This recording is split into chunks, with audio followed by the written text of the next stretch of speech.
Hey! Give it some!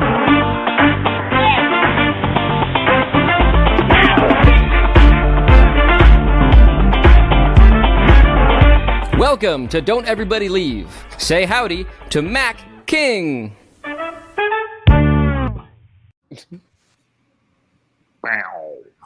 Howdy, I am Mac King. Welcome to Don't Everybody Leave. I'm excited you're here. We've got a great guest, and we have all the regular folks here. And you want to just go ahead and bring them up? I got nothing to say to start. So there's Magic Jason. You don't want to talk about your haircut again? Should we talk about my hair? It is the elephant in the room, isn't it?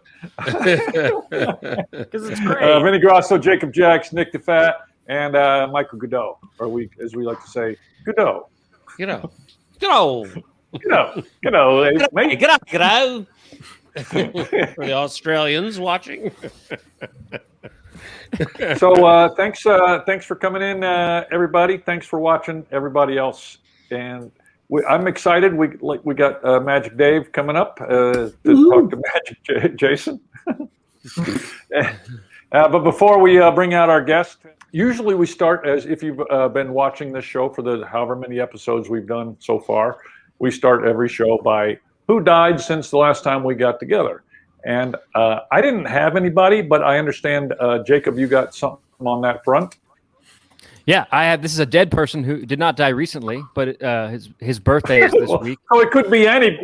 So we're changing this so we could just talk about anybody now. Well, it's the person I was thinking about this week because every time he has a birthday, he's in the news. But I'll show you some photos of him in a second. But his name was Robert Wadlow. He was born in 1918 this week, and he's the tallest human ever to exist. Oh, yeah. And he died in 1940. But I'll just tell you some facts. Yeah, exactly. I'll tell you some facts about him before. I mean, well, actually, no. I'll show you. Here's the first photo is of him and his dad. And take a look at this first photo, Nikki, if you can throw it. Oh, up. I thought Jason was saying that photo. That's which one's unedited. Robert? Yeah. Now, for context, Robert took the photo. He's 13 years old. There, his dad is 5'11". No, I mean, so Robert had an overactive pituitary gland, which is what generates human growth hormone. Ditto. Yeah, that's what makes growth hormone. And in the 20s, the 1920s, I guess we're in the 20s now also, but in the 20s, the surgery to fix that could very likely kill you. So they just didn't do it, and they let his pituitary gland. Yeah, they went in through your butthole and then all the way up. Yeah. So that was him at 13. He was 6'3" when he was 8 years old. But take a look at this second photo. This is him in his late teens. That's with his mom, and that's his little brother. I thought that was still his dad there to the left. Yeah. He's not even standing up straight there. And then His dad has the suckiest pituitary we could find. Yeah.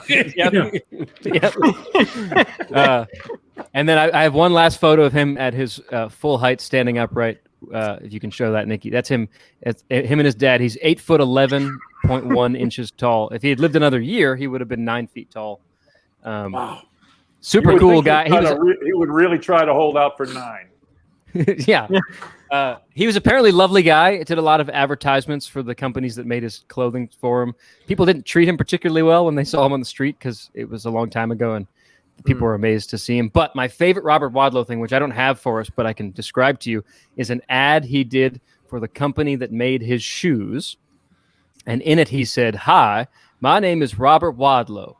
I wear the largest size shoe ever made, size 40. When I kick someone, they stay kicked." I was always delighted by that. But I was just thinking about him this week. He would have been 123 years old if he were alive today. 180 feet tall. Yeah. A lot of the Ripley's like exhibit places have a big animatronic or just wax figure of Wadlow. Like the one in maybe the one in LA or something, or maybe the Guinness thing, but would have one that stood up out of its chair when you walked in the front of the museum. Yeah. And when Nick says exhibit places, he means museums. Exhibit And balls. when he says big statue, he means actual size. Right. Yeah, it is And huge, but when you say, believe it or not, you think museum? Well, right. Exactly. But don't they call it the believe it Yeah. or not museum? I'm just calling it what they call it. That's what I call Yeah, my if you go show, to too. Gatlinburg, Goudeau's point, and he's right about this, is that, and I really like going to Ripley's, but they have a huge cop-out, which is they go, some of this stuff isn't true. And Right. It's like, well, then you can just Believe do it anything. or not. Right. Right. Yeah. Robert Wadlow is in the Stuff believe it and category. garbage. Mac, you asked about why I put Bill up there. It's because he died today in 1994. Died of pancreatic cancer, which is not one of the more entertaining cancers to get, from what I understand. But my favorite comic. Let's bring on our guest. I think that we Speaking of shouldn't bring shaving on our big guest. calluses. No. Jacob should introduce our guest because I happen to know that he has every introduction from all 5 of World's Greatest Magic shows, every introduction memorized, and I'm sure that he can do the introduction that David Williamson received from John Ritter. Is that true? I said that now. Yeah. I hope it's true. No, I can do it. I'm just fucking embarrassed. All right, no, but please introduce David. You know, there are many styles of magic. Everything from mind-boggling close-up. Everything from mind-boggling close-up to grand illusion. But I really don't know what category our next guest falls under. His magic is in a category all its own. As a matter of fact, so is he. You call it what you want, but I personally call it hysterical. Please welcome the very tall and very funny David Williamson. Holy shit. That is so sad that he knows. That's unbelievable, isn't it? That's his party trick. John Ritter was still here with us. Oh my He God. would kill himself. He was a lovely guy. He was a lovely guy. We must have talked about this, David. I stood next to John Ritter while watching you rehearse for the World's Greatest Magic, doing a camera rehearsal. And I mean, I've never seen a person laugh so hard as he laughed at you. It was so great. I mean, he was doubled over, and he didn't know that's the first encounter he had with David Williamson. Yeah, and we talked. He was good friends with Harry Anderson, and he was a sweet guy. And his wife was from Cincinnati, Ohio, right directly in between you and me. Man, but I mean, when you had the 2 fleas, and and you'll be working together. Hercules and Samson. Hercules and Samson. See? I didn't know what the hell. I bet David didn't even remember their names. No. And what were their birthdays? They would have been. They were the world's tallest fleas, and they died in the 40s. What was that guy's name? Robert Wadlow. I was just searching him when you guys were talking about it. Robert. His shoe will hold how many dimes? You have to guess. Could they pick a smaller thing? It'll hold 8 million needles. I know. Yeah, it's funny because, like, when is that going to come up? I can't remember a time when I've been, oh, fuck, how many dimes can I get into this shoe? I mean, I'm only 6'6", and when we did this tour in China, we were in Inner Mongolia, right? And we were walking through this little village, and people were bringing their children out of school to the road to point at me as I'm walking down the street with the interpreter. How tall are They were you? stopping traffic. I'm only 6'6". I mean, I'm 6'6", but it was like, they're stopping. People were stopping and just point and get their kids and point and laugh and take pictures. I asked my translator, I go, what are they calling me? She goes, I don't want to tell you. I said, it's okay. You can tell me. She said, big nose devil. I said, that I like. I'll take it. I'll take it. Wow. When we, Jen and Eli and I went to China, and when, Eli, very blonde. Yes. Right? And a number of people had no qualms about coming up and just touching her hair. Exactly. Yeah. And asking if they could pose for pictures with her. And yeah, she was like 8 years old. It's crazy. Yeah. When I was in Beijing, I went and saw Joy and I went and saw a demonstration of an elementary school in China, like their drill team. You know, like these 6 and 7 and 8-year-old kids, and there probably were 300 of them on a big field, and we're sitting in the bleachers. This was on one of the cruise ship things. But then afterwards, we went out and got to mingle with them. And this little kid came up to me. He couldn't have been more than 7 or 8 years old. And he walked right up to me, had a big smile on his face, and locked eyes with me. And I said, "Hi, how are you?" And I'm expecting a language barrier, and I didn't know if he understood what I said or not.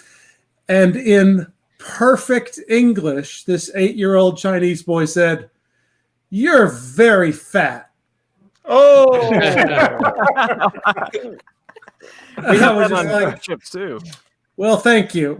With, I didn't know what to say. There, segue to Princess Tinko on The World's Greatest Magic. Yes, we can. But one of my favorite shots from that show is her. She did some underwater thing, and she comes out, does this, and her hair slings water on somebody in the front row at Caesar's Palace where they were shooting that.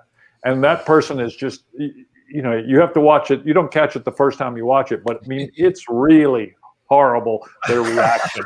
it's like a front row at the Gallagher show, Yeah, exactly. It hits her in the Like eye. a Shamu, they have a splash zone, Wait, Jacob knows it frame for frame. What happened, Jacob? Well, it hit the water hits her in the eyes, and she goes like that, and then she looks that she's on camera for another few seconds, and she looks incensed. She's not applauding or happy.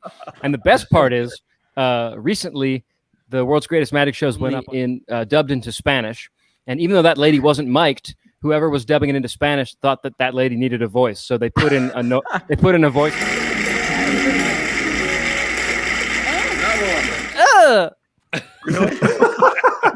The best part of that whole story is that you watched all of them in Spanish. Yeah. Here's what I remember about taping that show, Mac, with you backstage. So on that, it was Lance. As Lance Burton risks it all with a ride into the jaws of death. It was who's the big muscle-bound guy from Mississippi? Go for it. Brett Daniels? Brett Daniels. Brett Daniels. It's also from Germany, the big blonde, muscular guy. Hans Glock. Hans Glock. And it's also Jonathan Pendragon. So everybody on the show, except for me, they were like backstage. Used to be before a magic show, all the magicians were putting powder on their cards to get ready. These guys had trainers with them, and they were all doing push-ups and getting their veins to pop before they go on camera and glistening their muscles. I mean, all of them did a routine where it was all about their muscles and hunky good. And they're in a tie going, "Yeah, I'm their agent." It was crazy. There was so much testosterone. It was all over the floor. But I don't know if you remember this, Jonathan Pendragon. We were in the green room, and he had a katana samurai sword or something. He's showing everybody this 16th century, and metal was folded 14 times. They didn't make it this anywhere, and blah, blah, blah. And it's the rarest, and it's a special process of and I go, "Let me see it." He goes, "Well, no, don't touch it. It's a rare." I go, "Well, why'd you bring it here?" I go, "Let me see it." He goes, "You got to be careful. You got to be careful." Don't. I go, "Let me just see it." Finally, he gives it to me. I'm just trying to make Mac laugh. I take it out of his thing. And I start digging something out of my fingernail. I was like, digging out of my fingernail. Got it. And he goes, "He touched it. I need oil. And he's running around looking for oil. He need all the crew and stuff for oil because I touched his delicate blade. And there's Jason with his samurai sword. Touch it. My favorite thing that you did to make, I have many things that you've done to make me laugh. When I was at the Maxim, David was in the audience. And so I put the bag over my head and I lift up. I'm going to make my head disappear. Lift up, so don't everybody leave. That's where the title of the show comes from, by the way. Don't everybody leave. And so I lift up the bag, say don't everybody leave, put the bag down. I spin around. I smash my head. Silence. And I'm used to at least some sort of reaction right then. Complete silence. Yeah, no, not yawns, not even yawns. Silence, like air conditioning hum. No, I meant you were used to yawns. Oh, I was used to yawns. Oh, I see. Where are the yawns? Yeah. And I pull the, and so I think I hold it longer than I normally do, right? And come on. Nothing. Pop it up. Okay, I'll get them when I pull it off, and then make a funny face. Dave had ushered everyone in the audience, every single person from their seat into the lobby of the theater. Unbelievable. Completely empty. Yeah, that was it. Well, my favorite story with you and I, Mac and I were at the Lance Burton show, and I think we were in the Lance Burton Theater. Is that right? Yeah. And he goes, I need all the kids on stage, right? For the birdcage vanish. And I go, Mac, let's go. And Mac goes, okay. So Mac's in front of me, and we're hunched down with all these little kids running up to the stage. And as he gets to the bottom of the stairs, I kind of have my hand on his back. I turn around and go back to my seat. And I watch as Mac turns around with a big grin on his face, and he looks to his left and he looks to his right, and he doesn't see Williamson. I see him just go like this, He's standing there with all these little kids, and Lance is confused. He goes, hey, Mac. And Mac goes, hey, Lance. He's like defeated.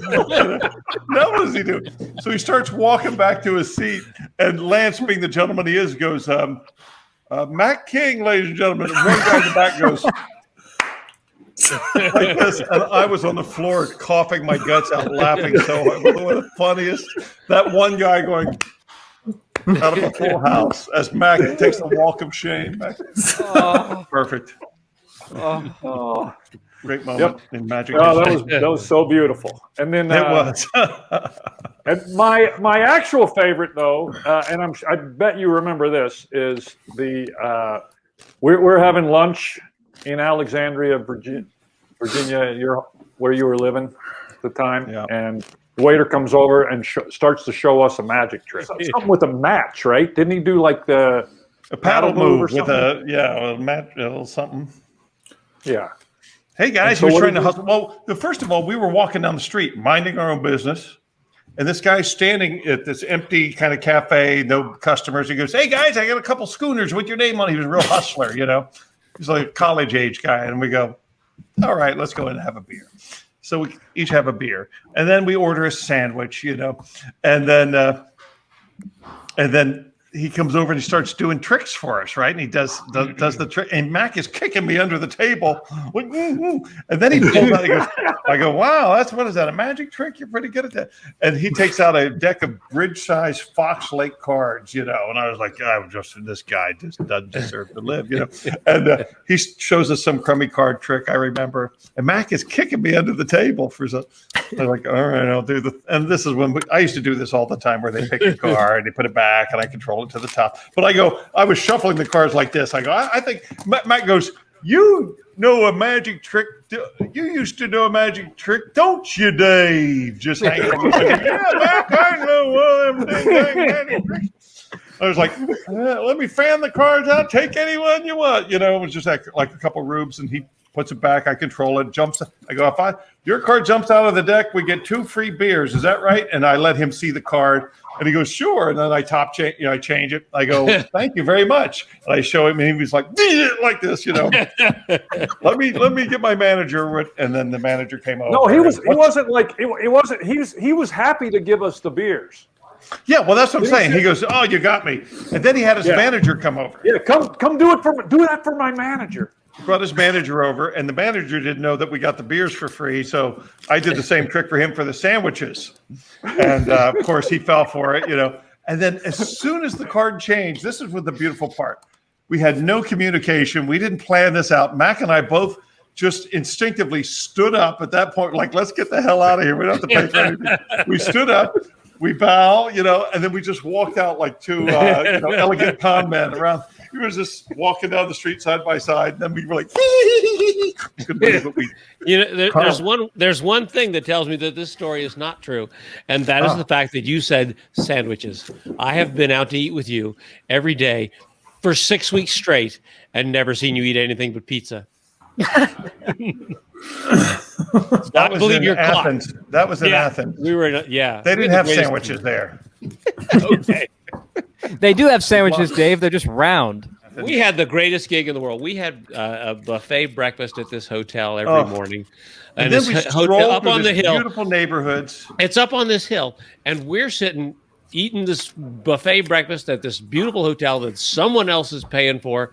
No. And we have a view of all of Athens, just the Acropolis. Fantastic. Beautiful. We sat at breakfast every day going, can you believe we have a job where you get to do this? It's so great. But yeah, then we walked through town, and on Sunday they had that flea market, and the flea market was always we watched the 3-card Monte Hustlers.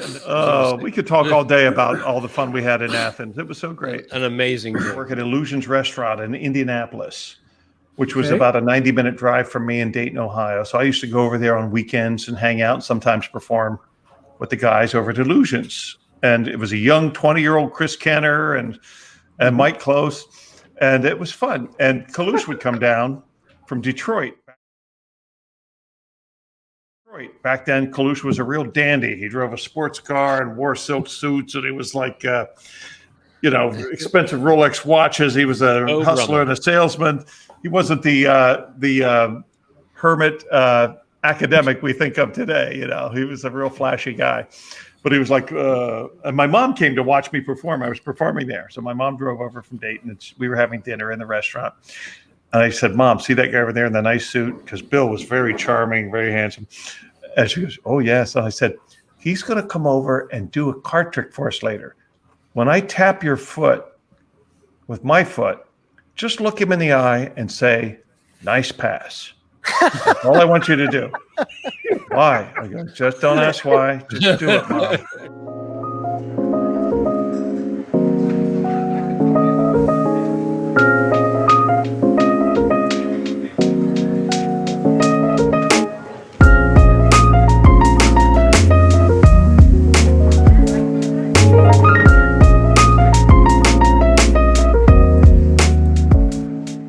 Okay, it feels silly. No, please. So he comes over, Mrs. Williamson, it is a pleasure to make your acquaintance, because, he's doing this whole bit. And I go, Bill, show my mom a card trick. It would be my absolute pleasure, He takes out a deck of cards and he has her pick a card. And of course, boom, invisible pass. I barely saw it, And tap her on the toe and she goes, oh, nice pass. And then look back at the cards and he was like, rest of the night, he just did all the blood drained out of his face. All his confidence was gone. So good. I always have stuff behind me from people I like, and today it's you in Circus 1903 and Prince's Parade album. But I heard that you have a Prince story, and I would love to hear it if you'd love to tell it. I'll tell it, but I will tell the story of why I watched Jacob do magic on the street in Vegas. Ugh. And the one thing that I couldn't focus on any of the magic because he's standing 20 feet away from his bag with his phone, his wallet, and the money and the props. He's got his back to it. And there's middle Las Vegas, thousands of tourists and criminals just standing there waiting for him to turn his head. I mean, I could not focus. I was so nervous watching this bag. And I think even the spectators too were like, dude, tie it to your leg. Don't. I was way back there. Anyway. I moved it closer to me for the next show that Williamson also kindly watched, and then it went back to ignoring it once he left. I think I was getting lucky. Yeah. Well, I want to hear about Prince. My brother was my older brother was an editor in L.A. at a post-production house, and he worked on all kinds of movies and TV shows for years. And they were doing a Prince video. And Prince was in the studio in the edit bay, walking around the company with Kim Basinger, his then girlfriend, who was a big movie star at the time.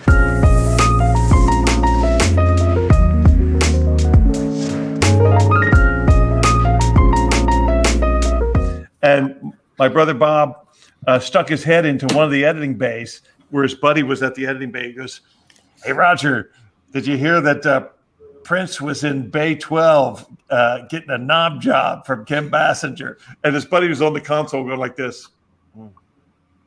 like this, just didn't even respond like this, And Bob's like, what? And he looks around the door, and there's Prince sitting back there with Kim Basinger, and looking right at Bobby. And Bobby's like, same thing, like Bill Palouse.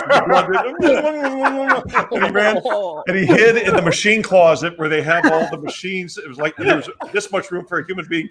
He clicked the door and he hid in there for like an hour. He's told me, as Prince was walking the halls, and finally he thought it was safe. He must have left at 6 o'clock at night now. So Bobby's walking down the hall to his door, and then Prince turns the corners right there, and he walked up to him. He goes, "Don't be talking about me." That's all he said. My brother was connected to another post-production company, but it was in the studios of People's Court with Judge Wampner. Remember him? Mm-hmm. So I was going to have lunch with my brother there in Hollywood. And he goes, "Wait for me here. Go sit in the audience there for an hour. I'll be ready in an hour. Then we'll go have lunch." I go, "Okay." So I'm sitting in the audience of People's Court, right? And I was right there in front of the camera. When they show the audience, there's always I'm completely visible every time they would show the defendant. You can see me over their shoulder, and I was like super mugging because I knew this was going to be on the air. And someday I was going. Doing all this stuff, and and then I would like pick my nose and look at it, and rubbing it, and couldn't get rid of it, and all this stuff. And finally, somebody had to come over about a half an hour and go, "Could you please leave?" Just ruining all the shots. So, Nick, you're in this warehouse of Gabe's. Mm-hmm. Surely, within arm's reach, there's a trick you could do. Yeah. For Dave. Why, surely. Yeah, and we're going to cut out all the dead time, so take as long as you want to find one. Fuck you. Guys, can somebody tell Vinny to shut up? He's just yammering through this whole show. Here I have an air conditioning issue. Oh, look at this. Here I have a normal block. Yep, normal. Egypt. Whoops. Never mind. Wow. Oh, that is staying in. That is staying in the show. For my next trick. So you did a Midnight Madness or some sort of show. Couple times they said, do a crazy midnight show. And they said, okay, well, I called you. The one I remember is with me with a colander on my head. You had a colander with a light bulb. You were kind of like that, You had vacuum tube arms, like those dryer hose for arms, and you had a dustbuster at the end of one of them, like "Warning, Will Robinson." So you were my little kind of robot. It's like, I got a new computer. It's a Mac, and you came on, and you had an extension cord tied to your jeans, like around your waist. But at one point, we made a video. Oh. We had so many dumb gags with that. It was awful. And anyway, at one point I go, let's get a scene of you going into the elevator and going up. So Matt goes into this elevator, dragging the extension cord behind him, right? Or comes in with us, I think. And the camera team was still outside. Yeah, because you were on there with me. We were on there, and the doors closed, and I actually hit a button to go up for some reason. I guess I was trying to get the doors to close or something like that for the scene.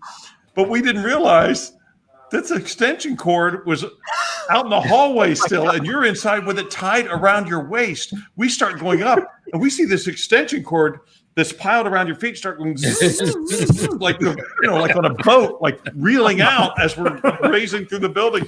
And we're like, oh shit, it's going to cut him in half. And we were all trying to untie it. And just in the last second, it was just like that scene from Jaws, where we finally just got it free. Bam, as it slammed to oh my God, it was the scariest moment of my life. We literally almost cut you in half. David, were you working Magic Masters in 88 or 89? Probably. Well, I was there almost from the beginning. I mean, before I joined, they just had little kiosks in Atlanta, and they actually had one in St. Thomas in the Virgin Islands at the Frenchman's Reef Hotel there, Nick. I went there. My friend called me. I was working in a dinner theater and goes, I want you to move down. John Eakin, great magician from Baltimore, called me. Come down and join this company called Magic Masters. I go, why would I join a magic shop? Because it's a chain. It's going to open up all over the country. You get in as a manager and you and there's commission and this, and you make some money. I go, I'm not going to work at a magic shop. He goes, they have a dental plan. I said, I'm there. Send me a ticket. And literally, I quit my job that night and flew to New Orleans the next day. And within 24 hours, I went from being a trainee to a trainer because they were just hiring guys off the street, didn't even know magic, because Ken Fletcher's vision was, I don't want magicians behind the counter because they show off and they do all this stuff and nobody will buy anything because it looks too hard because they're always doing fancy things. I want a salesman, somebody who's a salesman who can close. So we got these guys who were salesmen like from Color Tile and stuff like that. You know, I could tell stories for hours, and these guys would come in.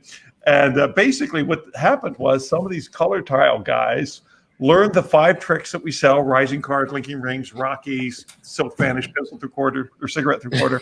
And they would go out and do shows in the town and undercut all the pros. They'd go out for like $50, you know. And that's where you kind of the Rocky thing. Yeah, Rocky. He does tricks. Look at me when I speak to you. How dare you? Sit, sit, sit. He does tricks. 10 hip. Oh, that was good. That deserves a munchie. Man, you could scratch him under his chin, ma'am. He loves that. Oh, Rocky's got a girlfriend.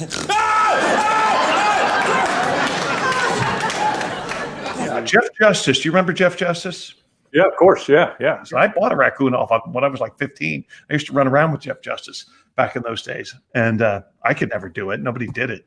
Because in order to get good at that, you kind of have to clock a few hundred hours behind the counter trying to sell them and make some money, you know. But Dennis Sowers was the guy who taught me, and he actually lives in Vegas now. But he was the greatest pitchman I've ever seen in my life, Dennis Sowers. No, I'm not that good at it. I mean, I do funny things with him, but I'm talking about technically, he could really make that thing look alive. Dennis, his brain split at some point, and half of it is Rocky Raccoon, and he'll be talking to you about things, and Rocky is listening to the conversation, going, what? What do you mean? What? Are you? Oh, no. You know, it's like a little Dustin Hoffman floating and all this stuff. And Dennis is not even aware anymore that that's happening. You know, he's so good. My parents loved your act on World's Greatest Magic and adopted lines from it and started disciplining me with them. Oh, that explains. There's a point when Rocky's ignoring you and you flick him in the throat and say, "Look at Daddy when I speak to you." I'm not saying that happened to me a few times. No, I didn't get flicked in the throat, but my dad would use that to get my attention. He would shout that. Oh my gosh! Like even when you were a teenager, were you always loud and gregarious? And I mean, we think of your style as like doing crazy things with volunteers, grabbing them by the jacket, throwing them on stage, and no. I mean, I started out. I mean, like by about the time I met Mac, I was more quiet because I was gangly. And me and my 2 brothers were nutcases, nut jobs, just inappropriate everything. But I didn't want to be that. I wanted to be one of these cool guys, and I would study sleight of hand, and I really tried to force myself into that mold, but it didn't take. You know, it didn't take. People didn't want to see me do that, and then eventually I saw Monaco. That's what happened as I went down to Atlanta, and I went to the tomfoolery, and all of a sudden it was like a switch was flipped in my head. I was like, oh, it can be hilarious and amazing. I didn't know that, you know. He was a pure clown. He was just the funniest. I mean, I never laughed so hard in my life. I always tell that story. That was the greatest. He was the greatest. It was like being in the ring with Tyson. You're beat up with comedy and magic, and I couldn't breathe. It was just a very powerful experience, actually. I didn't know it could be that way. But when I started, you know, letting my id loose a little bit, people wanted to see me more, and I got more gigs. Yeah. What do you remember about doing Champions of Magic, where you were like out on the streets of Monaco? Do you remember that at all? Gary Lett was involved in that. I just remember helicoptering into Monaco from Nice. I was like, what the hell am I doing on a helicopter into Monaco? That's so why great. am I here? Well, for some reason, you know, Gary Lett became a big deal on NBC with World's Greatest Magic, and he just pitched. He was on fire for a few years, right? Yeah, World's Wildest Magic. I think on that show, I became your goldfish wrangler.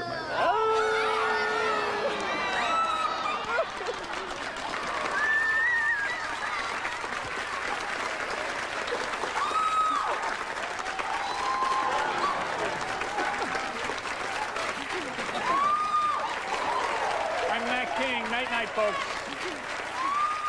Remember, this is just a trick. Don't try this at home. Fish are our friends. Am I right, Mac? I actually was in Vegas that week, and I was your goldfish. Oh, yeah, that's right. You did, yeah, for the World's Wildest Magic. Yeah. That's the show I was supposed to be on, and I was off screen holding your goldfish. I'd forgotten that, yeah. But in Monaco, Princess Stephanie was there, and I had to do magic for Princess Stephanie. Friends here. And I am one of the champions of magic. Whoops, I'm sorry.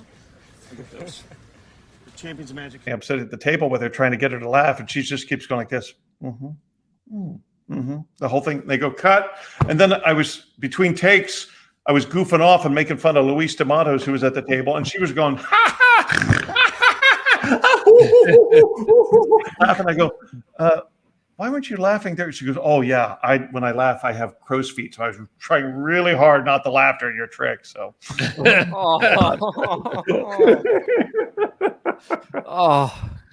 The other thing, when I did that, I took over your room one week. You let me and Dan Satchoff have the room to practice the waiter show.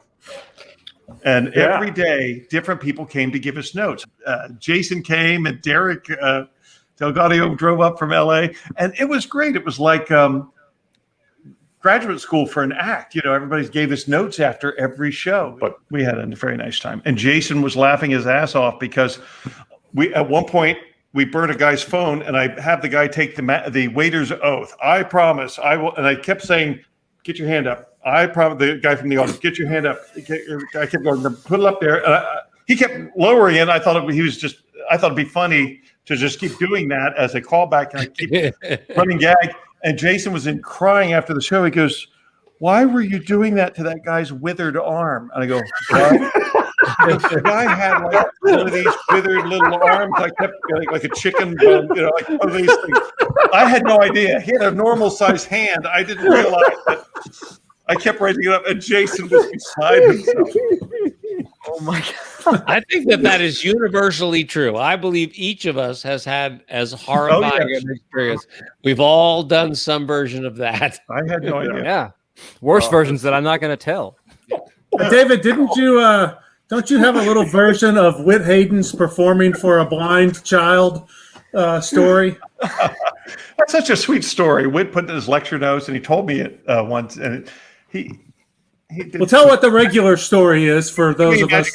There was a blind girl, and he said, here, shuffle the cards, and if you think it's red, put it over here. If you think it's black, put it over there. And the girl with a huge smile on her face, he goes, you understand? She said, yes, I understand. And she separated the reds from the blacks to the amazement of her family, and she felt great because he was tapping on her foot, kind of like I tapped on my mom's foot for Bill Kalush. He was like, if you think it's red, tap, put it over here. If you think it's black, over here. So he's instant cueing her, and she got right with it, and she separated the colors of a face-up deck, this blind 12-year-old girl. And it was just a charming story, and he always told this story, and it was like, I always remembered that. Like, oh, wasn't that a magical moment for that family? And then I'm working in the dinner theater, and sure enough, Grandpa is blind at this table. And I go, oh, this will be great. Sir, I want you to take this shuffle deck of cards. And the family's looking at me like, why are you messing with Grandpa? He's blind. I go, no, sir, just if you think it's red, tap, tap, and I'm tapping his foot. Put it over here. And if you think it's black, and he has this huge smile on his face. I go, you understand? He goes, I understand. I go, remember, if it's black, red, tap, tap, put it over here. If it's black, over here. Do you understand? He goes, I understand. Who keeps kicking my leg? Anyway, and then the wrong colors and the wrong piles and just making me smash. As the family is staring at me.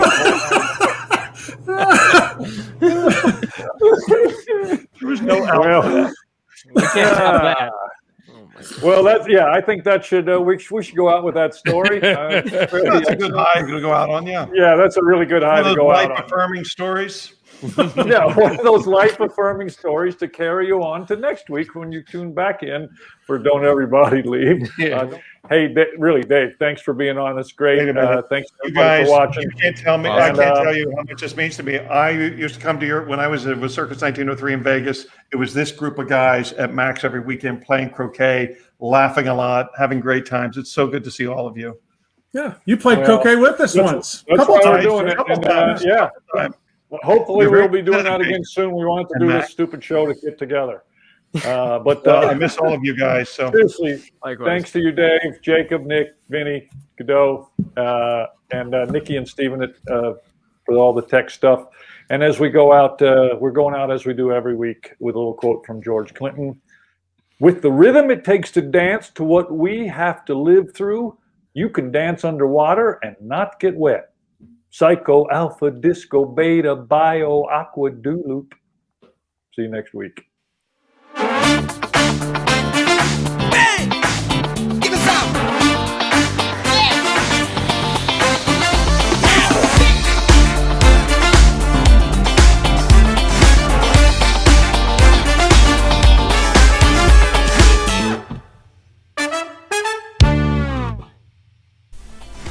Howdy, I'm Matt King. Thanks for watching Don't Everybody Leave.